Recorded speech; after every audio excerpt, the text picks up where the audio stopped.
ஒரு காலத்தில் அழகான இளவரசி ஒரு பெரிய அரண்மனையில் வாழ்ந்து கொண்டிருந்தாள். அவளுக்கு தோட்டங்களும் குளங்களும் நிறைந்த அமைதியான சூழல் மிகவும் பிடித்தது. ஒரு நாள் அவள் தன் அன்பான தந்தை கொடுத்த பொன்னான பந்தை எடுத்து குளமருகே விளையாடச் சென்றாள். அந்த இளவரசி பொன் பந்தை மேலே வீசி மீண்டும் பிடித்து மகிழ்ச்சியாக விளையாடிக் கொண்டிருந்தாள். திடீரென அவள் தவறிவிட்டதால் பந்து கையில் விழாமல் குளத்திற்குள் விழுந்தது. அந்த பந்து ஆழமான நீரில் மறைந்தது. அவள் அதைக் கண்டு மிகவும் கவலையடைந்தாள். பந்தை இழந்ததால் இளவரசி குளத்தின் அருகில் அமர்ந்து அழ ஆரம்பித்தாள். அந்த பொன் பந்து அவளுக்கு மிகவும் முக்கியமானது. அப்போது ஒரு சிறிய தவளை மெதுவாக வந்து அவளிடம் பேச ஆரம்பித்தது. பேசும் தவளை பார்த்ததும் அவள் அதிர்ச்சி அடைந்தாள். தவளை, "நீ ஏன் அழுகிறாய்?" என்று மென்மையாக கேட்டது. இளவரசி தனது பிரச்சனையை கூறினாள். தவளை அவளை கவனமாக கேட்டுக்கொண்டு, "நான் உன் பந்தை எடுத்துத் தருவேன், ஆனால் ஒரு நிபந்தனை உண்டு" என்று கூறியது. தவளை, "நீ உன் பந்தை எடுத்து வந்தால் நான் உன் அரண்மனையில் உன்னுடன் வாழ அனுமதிக்க வேண்டும்" என்றது.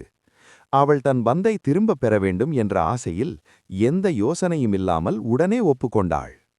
தவளை உடனே குளத்திற்குள் குதித்து ஆழத்தில் மறைந்தது. சில நிமிடங்களில் அது பொன் பந்தை வாயில் கொண்டு மேலே வந்தது. இளவரசி மகிழ்ச்சியுடன் பந்தை எடுத்துக்கொண்டு தனது வாக்குறுதியை மறந்து அரண்மனைக்கு ஓடிச் சென்றாள். தவளை தனியாக அங்கேயே நின்றது. அவள் தன் வாக்குறுதியை காப்பாற்றவில்லை என்பதை உணர்ந்தது. ஆனாலும் அது மனம் உடையாமல் மெதுவாக அரண்மனைக்குச் சென்றது. அவளை நினைவூட்ட வேண்டும் என்ற எண்ணத்தில் அது முயற்சி செய்தது. அந்த மாலை இளவரசி தனது தந்தையுடன் உணவு உண்டு கொண்டிருந்தாள். அப்போது அரண்மனை கதவை யாரோ தட்டினர். கதவை திறந்தபோது அந்த தவளை அங்கே நின்றது. இளவரசி அதைக் கண்டு மிகவும் அதிர்ச்சியடைந்தாள். தவளை தனது வாக்குறுதியை நினைவூட்டியது. இளவரசியின் தந்தை இதை கேட்டார். அவர், "வாக்குறுதி என்பது மிகவும் முக்கியம், அதை எப்போதும் காப்பாற்ற வேண்டும்" என்று கூறினார். அவளுக்கு தனது கடமையை நினைவுபடுத்தினார். இளவரசி விருப்பமில்லாமல் தவளையை உள்ளே அழைத்தாள். அவளுக்கு அது பிடிக்கவில்லை, ஆனால் தந்தையின் வார்த்தையை மதித்தாள். தவளை அவளுடன் உணவு உண்ண விரும்பியது. அவள் தயக்கத்துடன் அதற்கு அனுமதியளித்தாள். நாட்கள் கடந்தன. தவளை அரண்மனையில் இளவரசியுடன் வாழ ஆரம்பித்தது.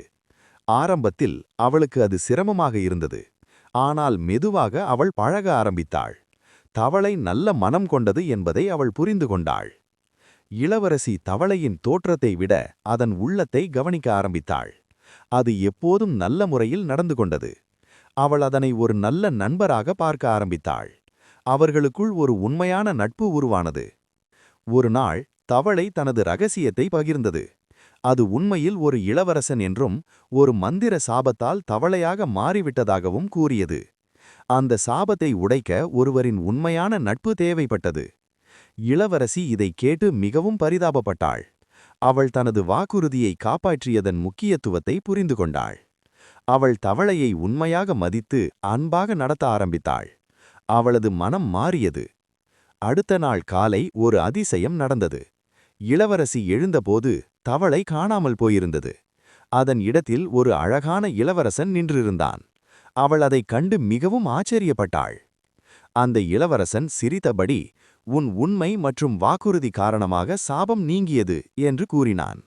அவள் காட்டிய அன்பும் நேர்மையும் தான் அவனை மீண்டும் மனிதராக மாற்றியது என்று அவன் நன்றி தெரிவித்தான். இளவரசி மிகவும் மகிழ்ந்தாள். அவள் தனது செயல் எவ்வளவு முக்கியமானது என்பதை உணர்ந்தாள். வாக்குறுதியை காப்பாற்றுவது எவ்வளவு பெரிய மதிப்பை கொண்டது என்பதை அவள் கற்றுக்கொண்டாள். இளவரசியின் தந்தை அந்த இளவரசனை அன்புடன் வரவேற்றார். அனைவரும் மகிழ்ச்சியாக இருந்தனர். இளவரசி மற்றும் இளவரசன் நல்ல நண்பர்களாக இருந்து ஒருவரை ஒருவர் புரிந்து கொண்டு வாழ்ந்தனர். காலம் சென்றபோது அவர்களின் நட்பு மேலும் வலுவானது. இளவரசி இனி எப்போதும் யோசித்து பேசும் பழக்கத்தை வளர்த்தாள்.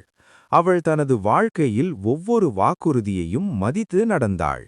இந்த கதை நமக்கு ஒரு முக்கியமான பாடத்தைச் சொல்லுகிறது. வாக்குறுதி கொடுப்பது எளிது, ஆனால் அதை காப்பாற்றுவது முக்கியம். நேர்மையும் நம்பிக்கையும் வாழ்க்கையில் பெரிய மாற்றங்களை கொண்டு வரும் என்பதை இந்த கதை நமக்கு உணர்த்துகிறது.